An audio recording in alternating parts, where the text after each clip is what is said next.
Ethan, I didn't raise you for this. You need to take responsibility. You're not my real family. When my adopted son looked me in the eye and said, "You're not my real family," I thought it was just a bad day.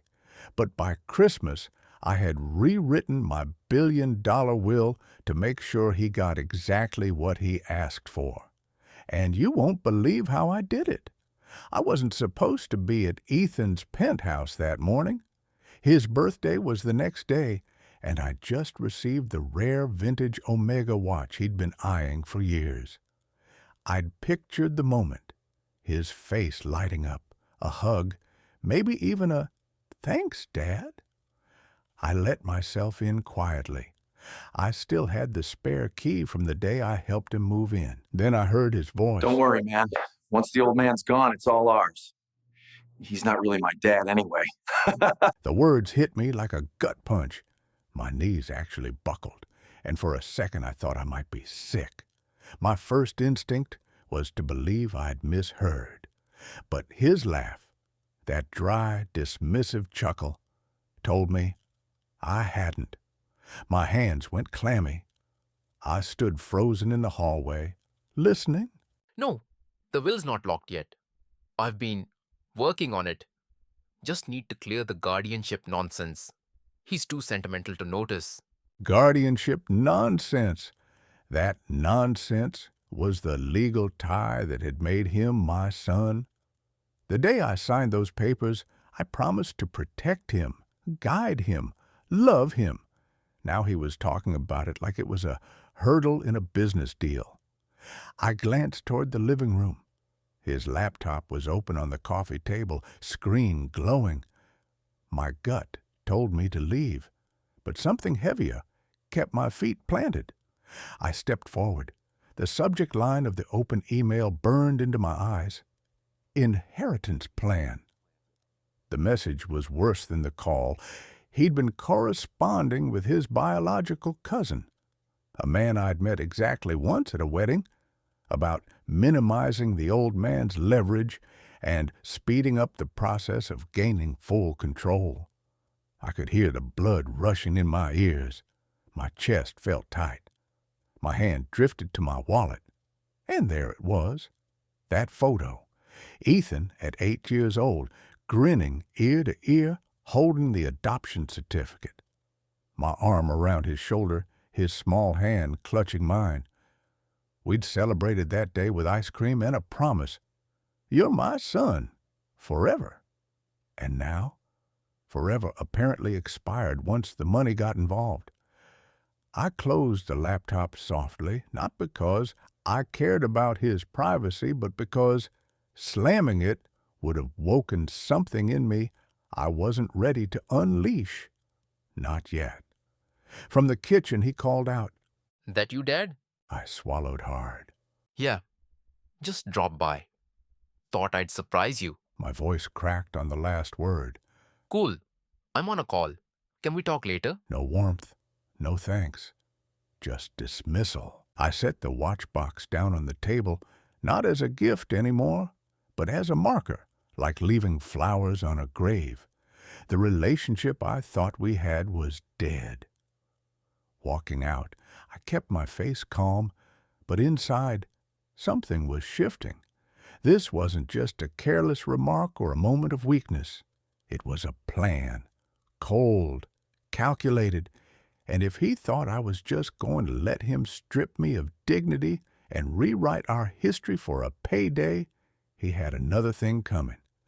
Because in that moment, I realized something.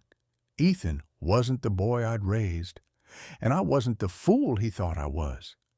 I can still see it clearly, the day I officially became Ethan's father. He was 8, nervous as a cat, clutching my hand so tightly it almost hurt. His biological parents had been gone for years, and the system had shuffled him around until he landed with me. When the judge slid the papers across the desk, Ethan whispered, "You're my only dad." I promised him I'd always be there. That day, we celebrated with ice cream, laughing until chocolate smeared across his cheeks.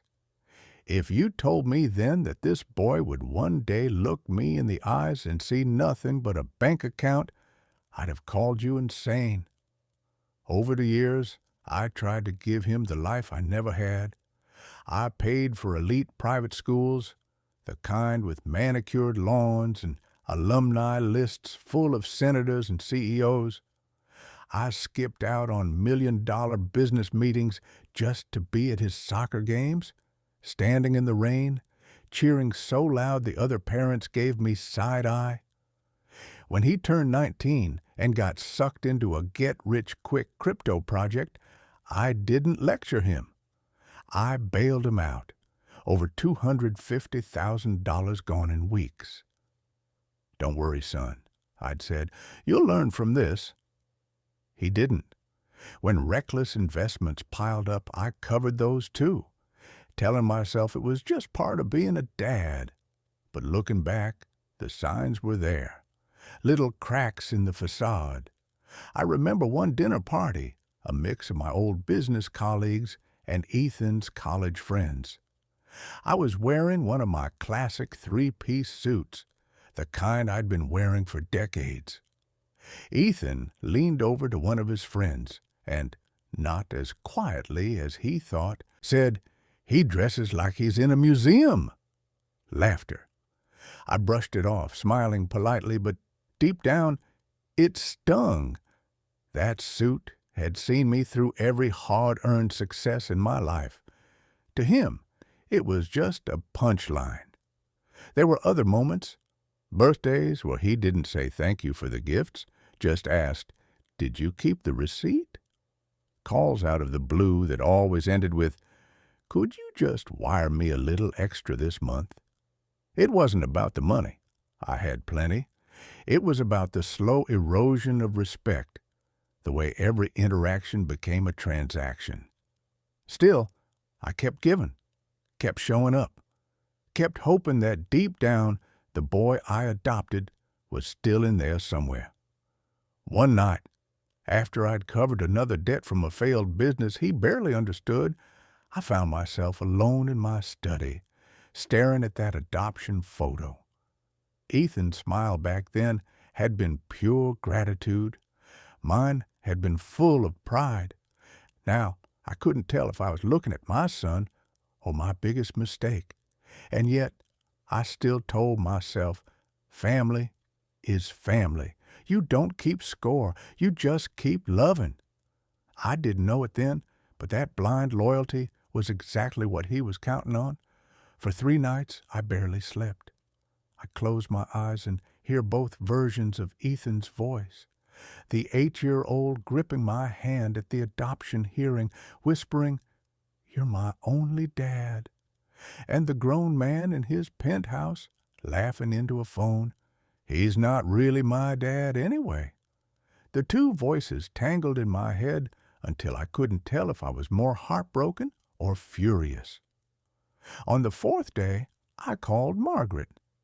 She'd been my lawyer for 25 years, sharp, discreet, and allergic to gossip. When I told her I wanted to revise my will, she didn't flinch. But when I added, "I want Ethan out of it entirely," she raised an eyebrow. "Clean cut?" she asked. "No," I said, "not clean. He needs to understand exactly why. I'm not disappearing quietly so he can play the victim at cocktail parties." Margaret leaned back, tapping her pen. "You'll need more than a legal update. You want to send a message." "Exactly." We went over the logistics, trusts, property titles, corporate shares. Piece by piece, she showed me how to remove him from every future benefit without a loophole. But the more we talked, the more I knew this wasn't just about protecting my assets. This was about taking back my dignity. "Richard," she said finally, "once you do this, there's no going back." I smiled for the first time in days. Good, because once he crossed that line, there was no going back for him either.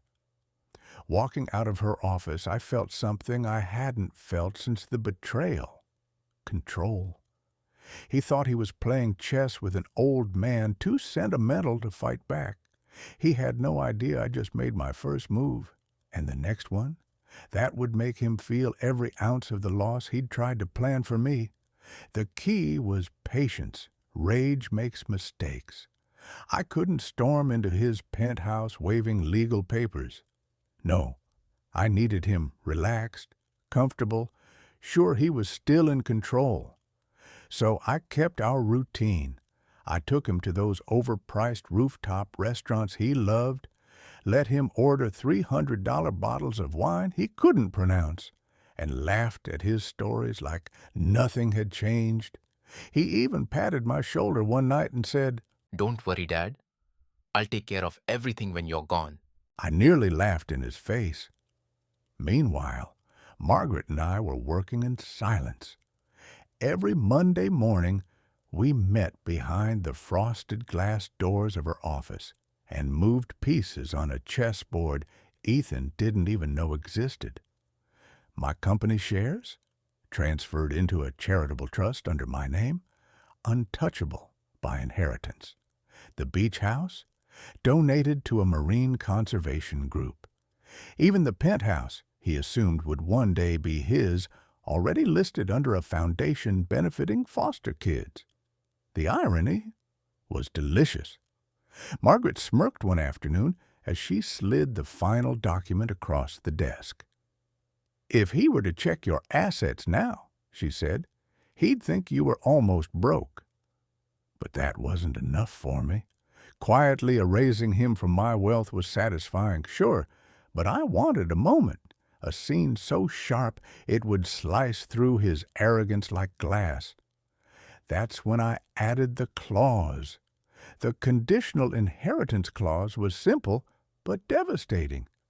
To receive even a single dollar from my estate, Ethan would have to stand at my memorial service in front of every friend, associate, and press outlet and publicly declare Richard Jameson was my father in every way that mattered. No mumbling, no skipping it. Word for word in front of witnesses. If he refused, every cent of what little I left him would be redirected to the same charities I'd been funding.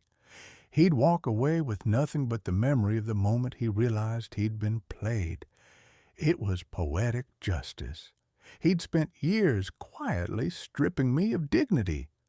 Now the only way to get what he wanted was to give it back in front of the world. The best part, over dinner the following week, he bragged about how he'd been networking with his biological cousin just to keep options open.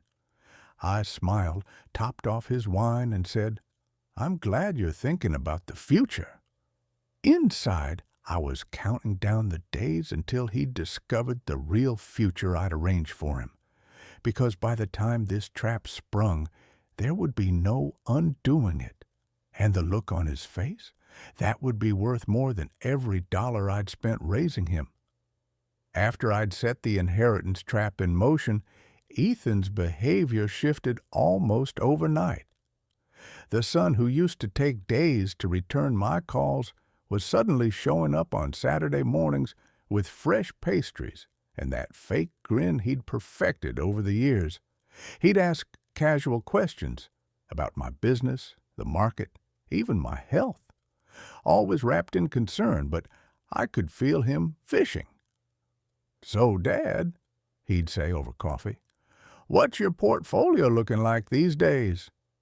You still holding those oil stocks? Or any big property deals on the horizon? You've always been smart with real estate."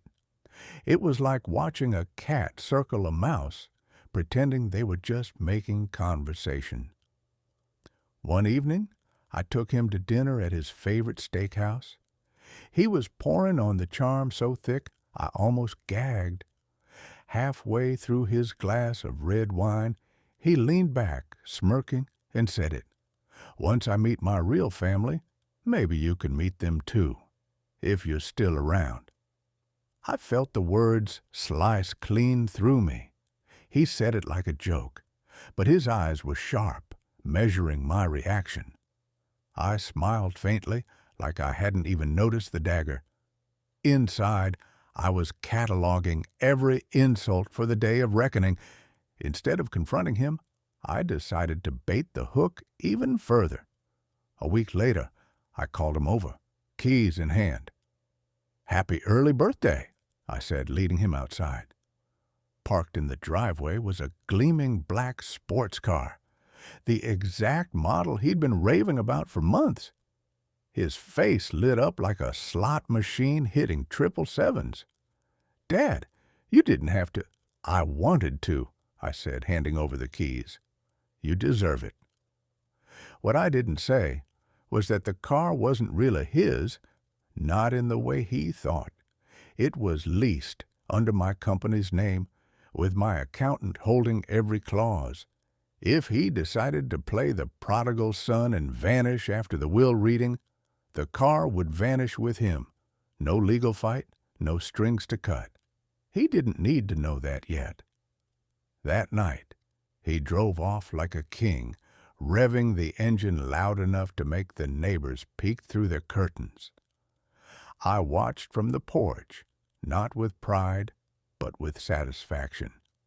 The deeper he settled into this false sense of security, the harder the fall would be, and I was already building the perfect cliff for him to tumble from. I spent the next 2 weeks turning my hurt into strategy. Ethan had been circling me for months, like a vulture over a carcass, hoping I'd tell him when the inheritance papers were being signed. I decided I'd give him exactly what he wanted, only in the worst way possible for him. I called it a family dinner, scheduled for the following Friday. Ethan thought it was just another excuse for me to show off the good china and stroke his ego. But my guest list had one set of names he wasn't expecting: his biological relatives. "Guests of honor," I told the caterer. "Seat them right next to Ethan." He wouldn't find out until they walked in, but that wasn't enough. I wanted proof, undeniable, irreversible. So I set up my old leather-bound notebook, the one I used for business deals, right beside my chair. I jot down every dismissive smirk, every backhanded remark, with the names of witnesses. I even instructed the servers to keep circulating with champagne, because a little alcohol always loosened Ethan's tongue. And I added one more layer: my old college friend, Daniel, now an investigative journalist. I told him it was for a charity profile on the family's philanthropic work. He knew better, but he played along. A hidden microphone in his lapel, a camera in his watch.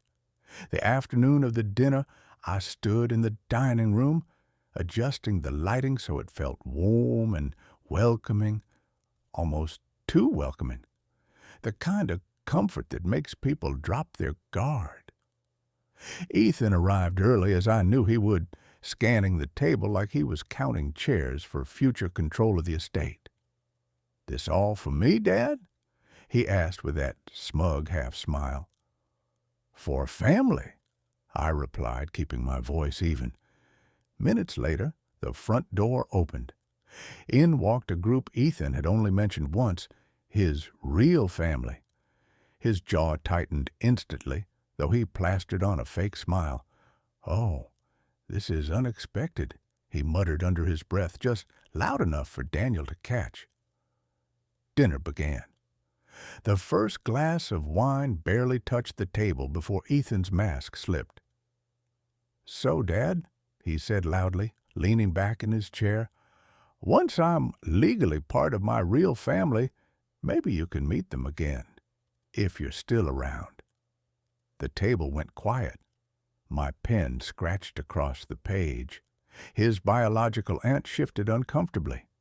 Daniel's watch camera caught her glance at me as if to ask, did he really just say that? Ethan kept going. Subtle jabs, mockery. even a few comments about selling off the old man's antiques to redecorate the house. Each remark went into my notes, each time stamped, and the whole time I smiled. I poured his wine. I passed him the roast. By dessert, I had everything I needed, witnesses, recordings, and Ethan's own words sealing his fate. I leaned back, swirling my glass of brandy, and thought, "You think this is your dinner, Ethan, but really, it's your sentencing." And none of them, not even Ethan, had any idea what was coming next. The morning of the final day, I sat in my study, pen in hand, as my lawyer slid the last document across the desk. This is it, I thought. 40 years of work, companies built, properties bought, investments nurtured, being redirected to charities, scholarships, and causes I believed in. And Ethan? He'd get one thing. I'd chosen it carefully, a framed copy of his adoption certificate. Proof that once I had chosen him, loved him, treated him as my own. And next to that certificate, folded neatly in the gift box, would be his own cruel words. The email where he had written, "You were just a stepping stone. Real family will take care of me now." The lawyer looked at me, almost hesitating before sealing the updated will. "You're sure about this, Richard?" I nodded. If he ever wonders why, he'll have his own words to answer him. But I wasn't just preparing a will. I was staging an event. That evening wasn't going to be a stiff legal reading in an office. No, it would be a family dinner. A final performance with witnesses, cameras, and, if fate allowed, a moment Ethan would never live down. I made one last phone call to my journalist friend Karen. "Make sure your photographer's ready," I told her. "I want every reaction caught." She laughed softly. "This is going to make a hell of a charity profile." By mid-afternoon, the transfer confirmations came in. The beach villa Ethan always bragged about inheriting, now part of a marine conservation trust. The penthouse in the city, signed over to a women's shelter. My private art collection, already in the custody of the National Museum. If Ethan thought his inheritance was untouchable, tonight he'd learn just how wrong he was. As the clock in the hallway chimed 6, I walked to the dining room, checking every detail. The guests, Ethan's biological relatives, would be seated at the head table, exactly where Ethan expected himself to be. The place card at his usual seat had been moved. Subtle. Strategic. I placed the gift box carefully on his plate. Inside, the framed certificate, his email, and a short handwritten note. "You were right. You're not family." As I stood back, a strange calm washed over me. This wasn't rage anymore. It was clarity. I had spent years giving Ethan chances, funding his business ventures, paying his debts, covering for his public embarrassments. I'd swallowed insults at holidays, ignored whispers from friends. But his last words had severed something deep. This was not petty revenge. This was justice. When my lawyer arrived with the sealed will, I felt the weight lift. "All set," he murmured. "Once you hand him that, it's official." I smiled faintly. "Oh, I'm not handing it to him. I'm letting the whole table watch him open it." And as the first guests began arriving, Ethan still nowhere in sight. I could already picture his face when he lifted the frame, unfolded the email, and realized the truth. He thought he'd inherit my fortune. Instead, he'd inherit the proof of his own betrayal. And if he thought that was bad, he had another thing coming. The dining room glowed with warm candlelight, the kind that made silverware sparkle and lies harder to hide. My extended family sat in a perfect U shape around the table, chattering over the roast. Ethan sat at the head opposite me, grinning like he already owned the place. I tapped my wine glass.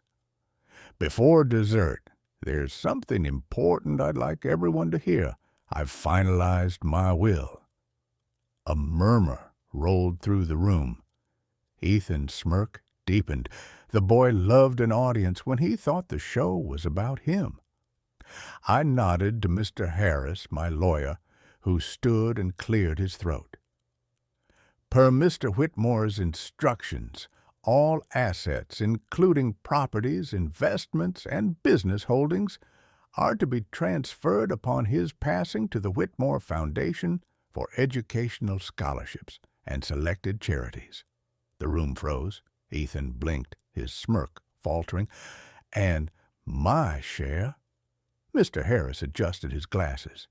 You have not been left a monetary share. Gasps erupted. Someone's fork clattered onto their plate. A cousin whispered, Did he just say none? Ethan's face drained of color. This is some kind of joke. I kept my voice steady. It's not. But I did leave you one thing. From beneath the table, I slid a black gift box toward him. Something you once had, but valued less than money. The room fell silent. Ethan hesitated, then ripped off the lid. Inside was a single framed document, his adoption certificate, and a folded sheet of paper. He unfolded it, scanning the familiar words. It was the email he had sent me 3 months earlier, the one that cut deeper than any financial blow. You're just the guy who signed papers. My real family wouldn't expect handouts. A ripple of whispers swept through the room. One relative muttered, My God. Another leaned back, shaking her head. Ethan's voice cracked. You printed this? I preserved it, I said, meeting his eyes. So that one day you could remember exactly why you ended up with nothing. A journalist, seated 2 chairs down, invited for what Ethan thought would be a puff piece about his upcoming inheritance, was already scribbling notes. Cameras from a few phones quietly rose above the table. Ethan shoved the box away. You can't humiliate me like this. I leaned forward. You did that yourself, son. The word son landed like a stone in a still pond. The room's air felt heavier, each second stretching. Mr. Harris closed his folder. That concludes the reading. Ethan's fiancée excused herself to the restroom. She didn't come back.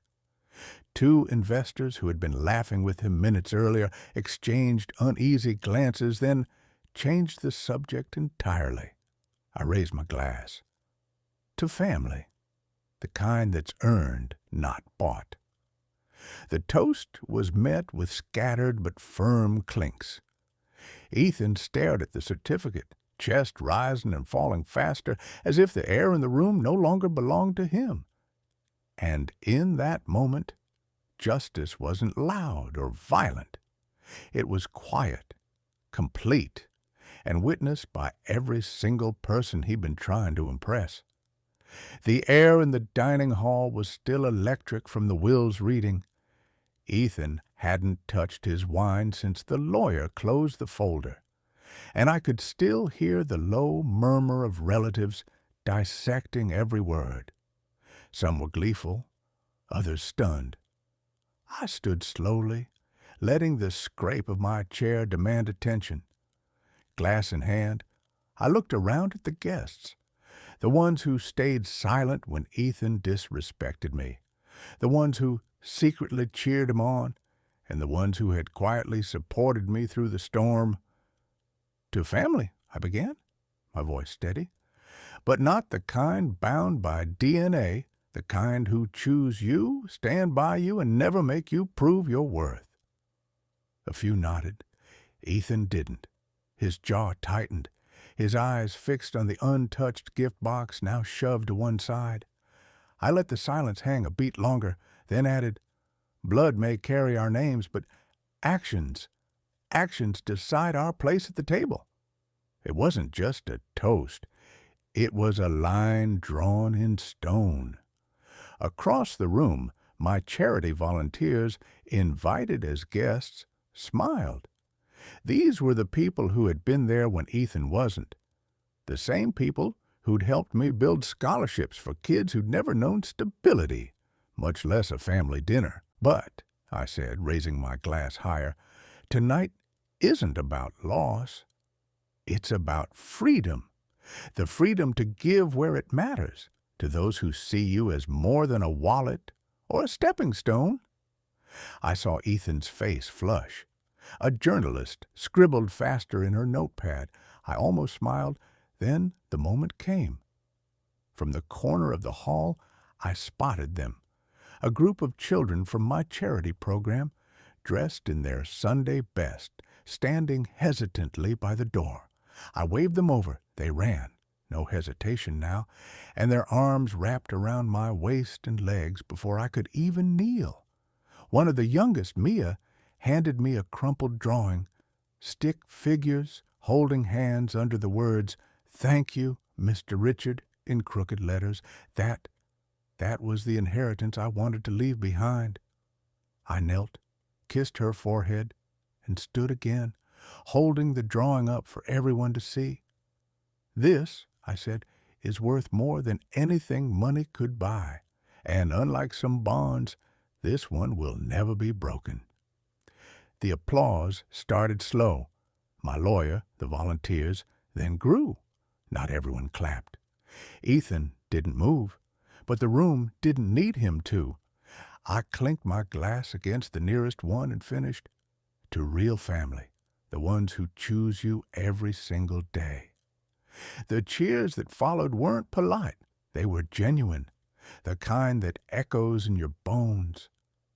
As the night wound down, I felt lighter than I had in years. My wealth was safe from the entitled hands that would have wasted it. My legacy was already alive and smiling in the children who hugged me like they'd never let go. And Ethan, he was just another guest in a room full of people who no longer looked at him with respect, only pity. Justice wasn't just served that night, it was toasted.